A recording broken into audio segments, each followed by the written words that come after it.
Assalamualaikum warahmatullahi wabarakatuh.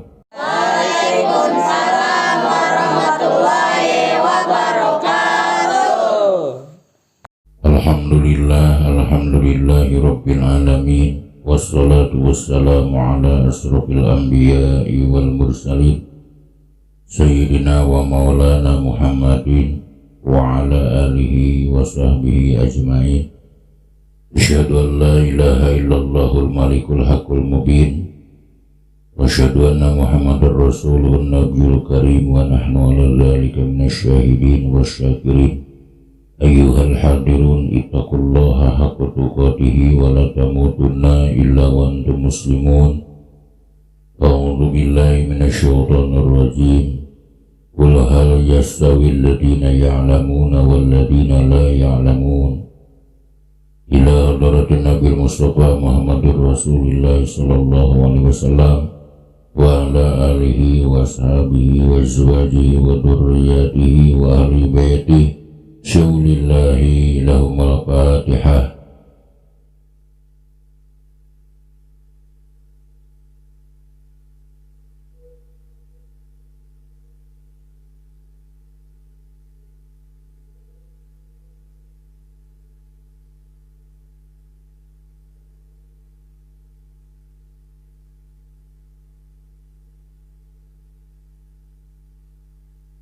Wa ila arwahi abaina wa ummahatina wa zadadina wa jadatina wa masyayikhina wa masyayikhina khususan Mama Haji Muhammad syaulillahi lahumul fatihah.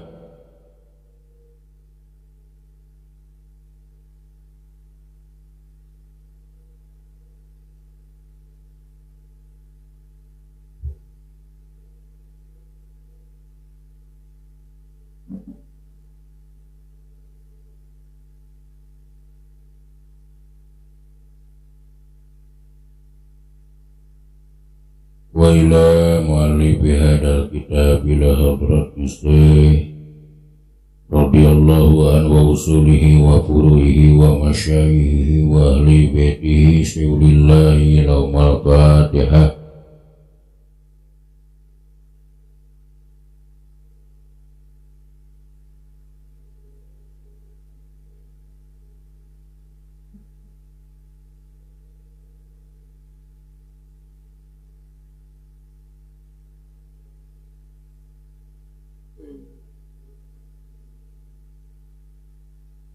Allahumma salli ala sayyidina Muhammad. Allahumma salli wa sallim wa radiyallahu ta'ala kulli sadatina sabi rasulillahi ajma'in amin. Alhamdulillahi rabbil alamin. Hamdan syakirin hamdan naimin hamdan yuafi ni'amahu wa yukafi misidah. Ya Rabbana wa lakal hamdu kama yanbaghi li jalali wajhika karim wa adhimi sultanika qadim.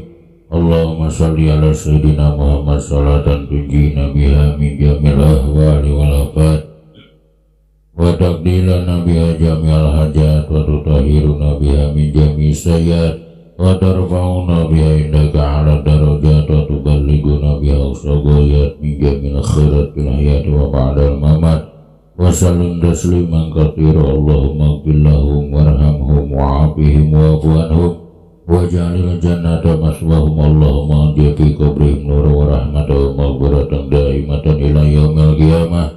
Allahumma ja'alil kuburahum murdatan min riyadil jinan wa la taj'al kuburahum khufratan min khufari niran.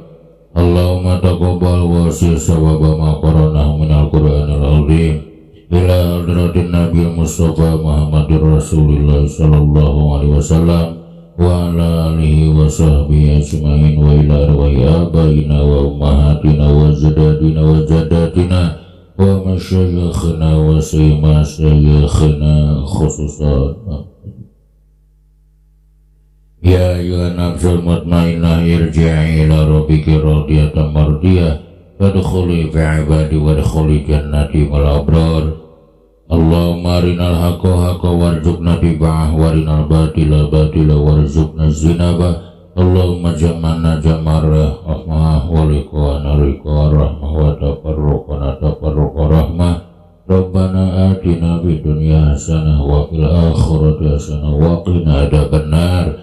Subhana rabbika rabbil izzati amma yasifun wa salamun alal mursalin walhamdulillahi rabbil alamin.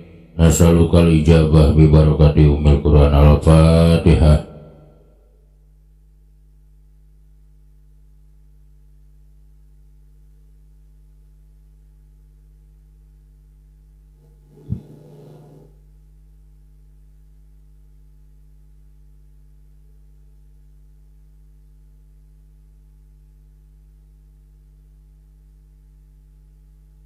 Logatna wal mahdur.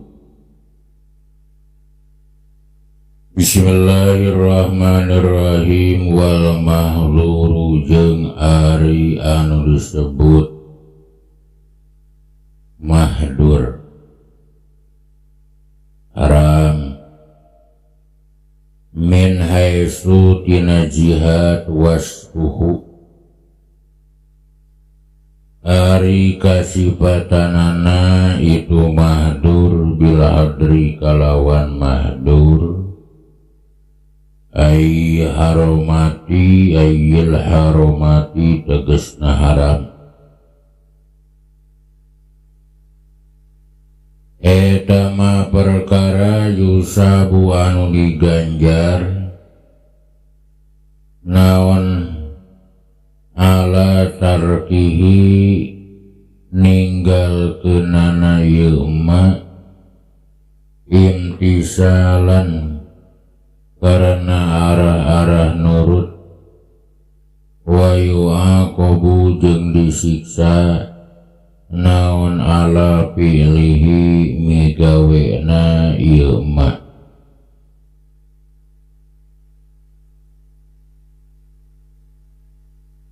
Wal makruhu jeung ari anu disebut makruh min haitsu tina jihad wasfuhu ari kasifatanana itu makruh bil karohati kalawan makruh eta ma perkara yusabu anu diganjar naon ala tarkihi ninggal keunana ieu ma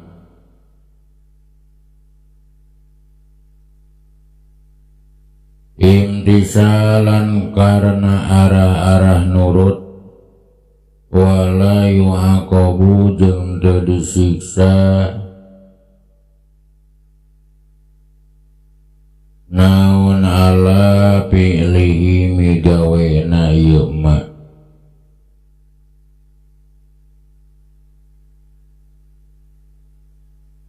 Wa sahihu jeung ari anu disebut sahih min haitsu tina jihad wasfuhu ari kasifatanana itu sahih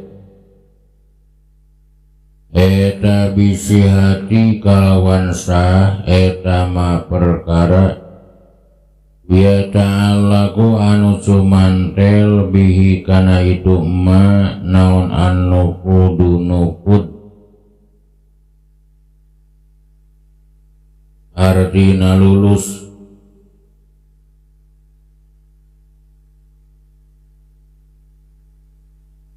wa yu'tadu jeung dibilang-bilang naon bihi ieu ma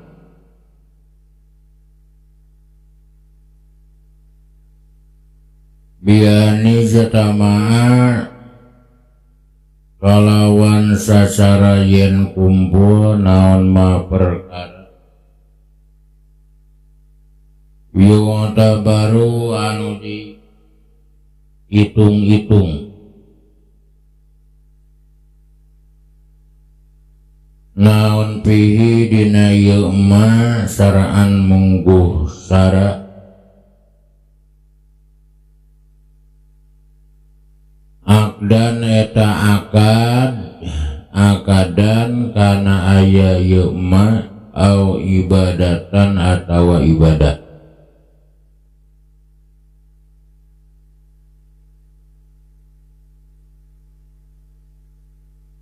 wal batilu jeung ari anu disebut batil min haitsu tina jihad wasfuhu ari kasipatanana itu batil bil butlani kalawan batal eta ma perkara la yata'allaku anu tecuman telbihi kana emma naon an nukudu nukud artina lulus wala yu'taddu jeung teu dihitung-hitung naon bihi ieu emma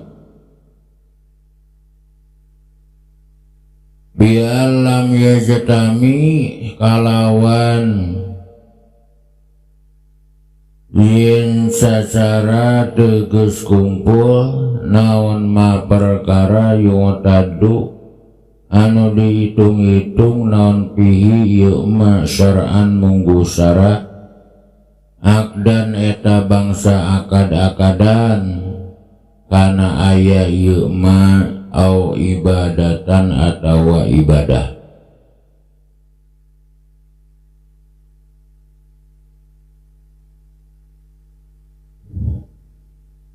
wal aqlu jeung ari akad eta yatasipu soka sifatan ieu akad bin nupudi kalawan nupud hartina lulus wal i'tidadi jeung i'tidad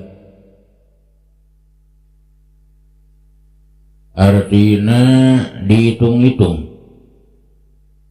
wal ibadatu jeung ari ibadah eta mutasipun anu kasipatan bil i'tidadi kalawan dihitung-hitung pakot wungkul istilahan mungguh istilah wal maduru min haitsu wasfuhu bil hadri ayil haromati ma yusabu ala tarkihi imtisalan wa yu'aqabu ala fi'lihi satasna urang uninga kana hukum wajib sinareng mubah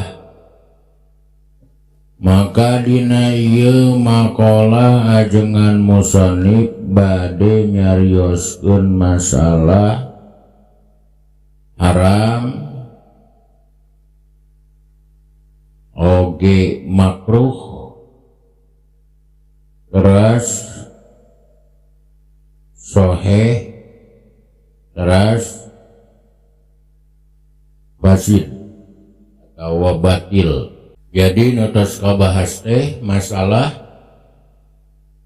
wajib nyaeta mayusabu ala fi'lihi wa yu'aqabu ala tarkihi perkara anu diganjar di mana dipigawena disiksa di mana henteu dipigawena lajeng urang tos uninga anu disebat mandub hartosna sunat nyaeta ma yusabu ala fi'lihi wa la yu'aqabu ala tarkihi perkara anu diganjar di mana dipigawena henteu disiksa di mana henteu dipigawena lajeng urang uninga anu disebut mubah nyaeta ma la yusabu ala fi'lihi wa tarkihi wa la yu'aqabu ala tarkihi wa fi'lihi perkara anu teu diganjar ku migawena jeung henteu migawena jeung henteu disiksa ku henteu migawena jeung migawena.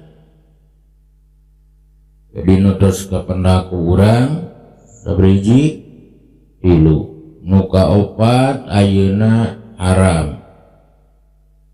Naon ari anu disebut haram atawa mahdur nurut ilmu usul fikih nyaeta wal mahduru min haitsu wasfuhu bil hadri ayil haramati ma yusab ala tarkihi imtithalan wa yu'aqabu ala fi'lihi.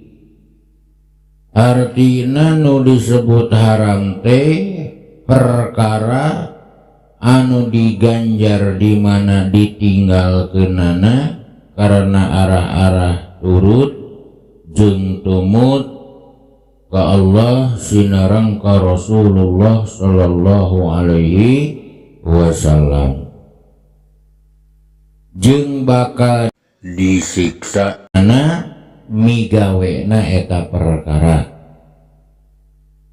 Contoh seperti haramna zina, haramna maling, di mana orang teu zina, di mana orang teu maling, maka orang bakal kenging ganjaran di Allah Subhanahu wa ta'ala. Tuh di mana orang migawe zina atawa maling atawa anu sejen-sejena, maka orang bakal kenging siksaan di Allah Subhanahu wa ta'ala.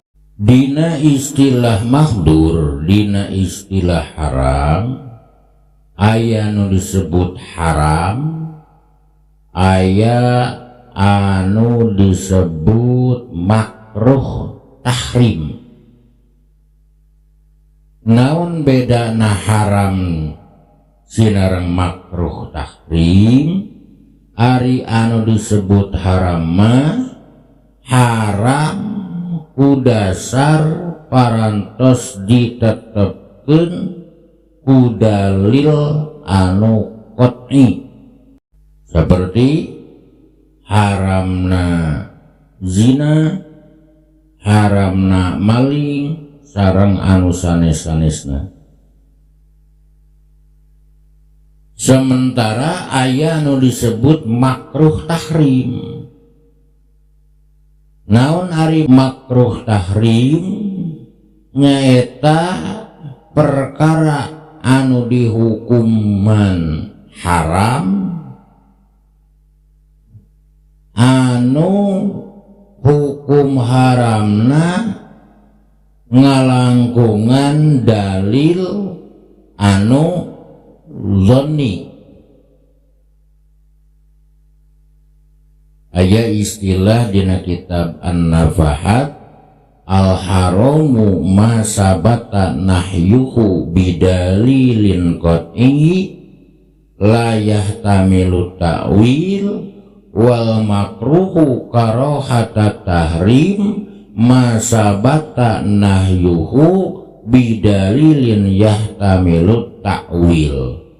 Ari anu disebut haram perkara anu tetep haramna ngelangkungan dalil anu qot'i anu henteu ngabutuhkeun kana ta'wil. Sementara anu disebut makruh tahrim perkara anu tetep haramna kalawan dasar dalil anu ihtimal kana ta'wil. Eta perbedaan haram sinareng makruh tahrim. Dina kitab Thariqatul Husul oge dijelaskeun karahata tahrim ayasimu fa'iluha wa dzakara ba'duhum al-farqu bainaha wa bainal harami ma anna kullan yaqtadil isma bi annal awwala ma sabata bidalilin yahtamilu ta'wil wasani ma sabata bidalilin qat'iyyin au ijma'in au qiyasin. Jadi anu disebut makruh tahrim nyaeta anu dosa migawena eta makruh tahrim. Sapali ulama parantos nutur kana bedana antara makruh tahrim jeung haram. yen saestuna makruh tahrim mah ngalangkungan dalil anu ihtimal kana ta'wil, sementara ari haram mah ngalangkungan dalil anu qot'i atawa ngalangkungan ijma atanapi ngalangkungan qiyas. Urang bisa ngabedakeun antara haram sareng aya anu disebut makruh tahrim. Kalajengna wal makruhu min haitsu wasfuhu bil karohati ma yusabu ala tarkihi imtithalan wala yu'aqabu ala fi'lihi. Ari anu disebut makruh tina jihad sok kasifatan ku makruh eta perkara anu diganjar di mana ditinggalkeunana karena arah-arah turut jeung tumut jeung tara disiksa kumigawena eta makruh. Lamun ditinggalkeun menang ganjaran, lamun dipigawe moal menang siksa. Model udud, model ngarokok, saur sapali ulama hukumna makruh. Lamun urang teu udud menang pahala tari. Karena arah-arah imtisal. Pangna disebut makruh jadi pikangewa gitu. Henteu udud teu ngarokok insyaallah menang pahala. Tapi di mana urang keukeuh ngarokok maka insyaallah urang moal menang siksa. Beda jeung makruhna makruh tahrim nu tadi. Jadi makruh tahrim hampir sarua jeung haram gitu. Ana ukur beda tina anu netepkeunana. Nu netepkeunana kana haramnya eta dalil qot'i anu teu ihtimal naon kana ta'wil, sementara anu netepkeun kana haramna makruh tahrima nyaeta dalil dzanni anu ihtimal kana ta'wil. Res beriji 5 ya. Wajib, teras sunat, teras mubah, lajeng haram, teras makruh. Ngandina masalah haram aya nu disebut haram tulen, aya nu disebut makruh tahrim. Jadi makruh mendekati kana haram. Haram-haram kene sabab lamun dipigawe kenging siksaan. Ngan pedah ukur dasar penetapanana lamun haram matina dalil anu qot'i henteu ihtimal kana ta'wil, sementara makruh tahrimah anu netepkeunana nyaeta dalil dzanni anu ihtimal kana kana ta'wil. Lajeng wa sahihu min haitsu wasfuhu bisihati ma yata'allaqu bihi an-nufudu wa yu'tadu bihi bi anistama'a ma yu'tabaru bihi syar'an aqdan kana au ibadatan.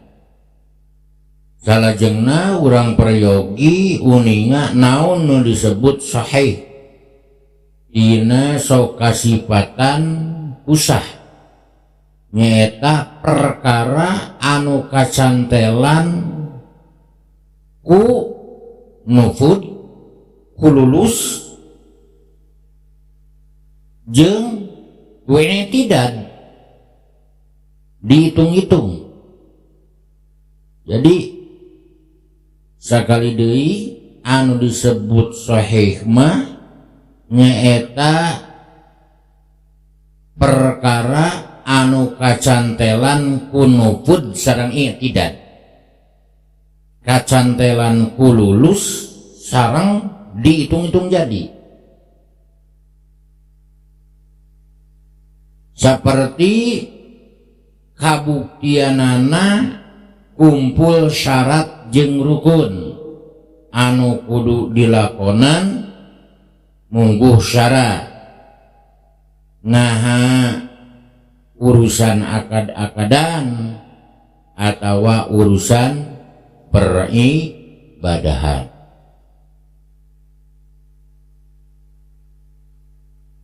Jadi dina ibadah aya syarat, aya rukun. Kita bagian tina naon? Bagian tina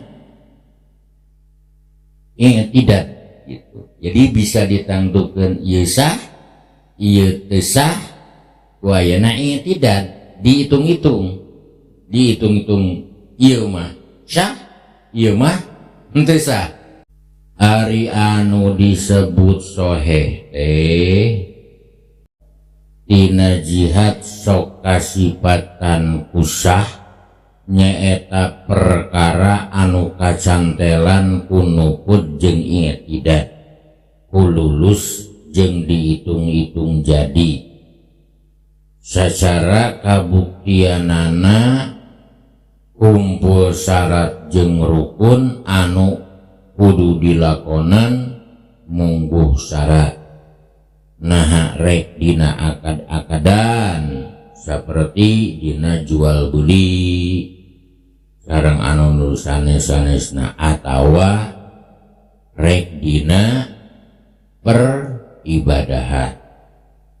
Tuluy makruh ge kembali deui bisi kaliwat dibagi dua. Nu kahiji makruh tahrim, nu tadi anu abus kana kolom haram. Bedana teh tina jihad penetapanana aya nu disebut makruh tanjih. Ari makruh tanjih mah nyaeta makruh anu mendekati mubah. Dina sarah warokot dina kitab An-Nafahat dijelaskeun wal farqu bainaha wa baina karohati tanjih anna karohata tanjih ma la yu'aqabu ala fi'lihi bi khilafi karohati tahrim wa innahu yu'aqabu ala fi'lihi. Ari makruh tanjih mah mun dipigawe teu meunang siksaan, ari makruh tahrim mah lamun dipigawe meunang siksaan gitu. Ayeuna lumpat deui kana hukum sah. Wa sahihu min haitsu wasfuhu bisihati ma yata'allaqu bihin nufud wa yu'tadu bihi bi anizdama ma yu'tabaru bihi syar'an aqdan kana ibadatan. Jadi anu disebut sah teh diulang-ulang tuluy nurutkeun ilmu usul fikih nyaeta dina jihad sok kasipatan kusah perkara anu kacantelan ku nupud sareng i'tidad. Tegesna perkara anu kacantelan ku lulus tur dihitung-hitung jadi. Sacara kabuktianana geus kumpulna syarat jeung rukun anu kudu dilakonan mungguh syarat. Nah dina akad-akadan saperti dina akad-akadan jual beli, ya jual beli tesah atawa tesah, atawa dina pagawean ibadah. Lajeng nu katujuh wal batilu min haitsu wasfu bil butlan ma la yata'allaqu bihin nufudu wa la yu'taddu bihi bi'allam yajtami ma yu'tabaru bihi syar'an aqdan kana au ibadatan wal aqdu yatasifu bin nufudi wal i'tidad wal ibadatu tatasifu bil i'tidadi faqat istilahan.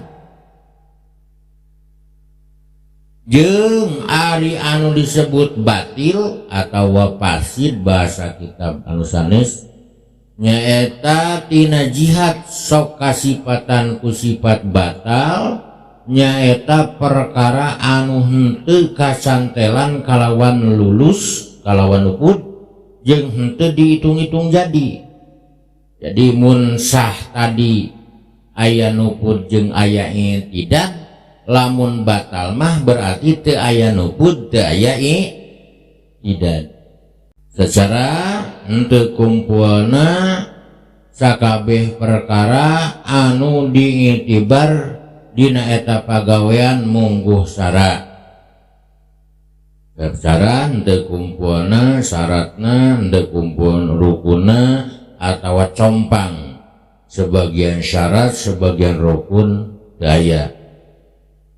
Jadi lamun sah mah aya nupud jeung aya tidak, ari batal mah teu aya nupud teu aya tidak, nah dina akad-akadan atawa dina peribadahan. Jeung ari akad-akadan eta sok kasifatan ku nupud jeung tidak, lulus jeung dibilang-bilang jadi, jeung ari dina peribadahan sok kasifatan ku tidak wungkul mungguh sara. Jadi upama dina akad-akadan seperti jual beli berarti kudu aya nupud jeung tidak, sementara dina peribadahan mah ukur aya tidak dibilang-bilang jadi atau terjadi. Lamun jadi berarti sah, lamun terjadi berarti batal. Itu bahasa sederhana nama. Jadi anu disebut naon syah berarti aya nupud aya tidak, lamun dina akad-akadan. Tuluy aya tidak lamun dina peribadahan. Sementara nu disebut batal mah berarti teu ayana nupud teu ayana tidak. Jadi henteu lulus jeung henteu dibilang-bilang jadi ngan pedah dina akad-akadan kudu aya nupud jeung kudu aya tidak, sementara dina peribadahan mah henteu kudu aya nupud tapi nu aya teh tidak. Pengajian urang dina ieu kesempatan cekap sakitu, mudah-mudahan aya manfaatna nurasna ti Allah sinareng ti Rasulna, nulepatna tina kabodohan mungkin tina kacaletot baha mungkin. Mudah-mudahan kenging pangampura Allah Rabbul Alamin. Rabbana atina fid dunya hasanah wa bil akhirati hasanah wa qina adzabannar. Wassalamualaikum warahmatullahi wabarakatuh. Waalaikumsalam warahmatullahi